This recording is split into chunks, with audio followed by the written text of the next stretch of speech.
బైబిల్లో దావీదు గొల్యాతు కథ. పురాతన కాలంలో ఫిలిష్తీన్ల సైన్యంలో గొల్యాతు అనే భారీ యోధుడు ఉండేవాడు. అతను ప్రతిరోజు ఇశ్రాయేలు సైన్యాన్ని భయపెట్టేవాడు. అందరూ అతన్ని చూసి భయపడ్డారు. ఒకరోజు చిన్న గొర్రెల కాపరి అయిన దావీదు యుద్ధ స్థలానికి వచ్చాడు. దేవునిపై విశ్వాసంతో అతను గొల్యాతును ఎదుర్కోవాలని నిర్ణయించాడు.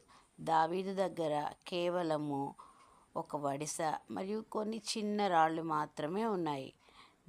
గొల్యాతు అతన్ని చూసి నవ్వాడు. కానీ దావీదు దేవుని నమ్మి ఒక రాయి వడిసెతో విసిరాడు. ఆ రాయి గొల్యాతు నుదిటిపై తగిలి అతను నేలపై పడిపోయాడు. చిన్న దావీదు దేవుని సహాయంతో పెద్ద యోధుడిని ఓడించాడు.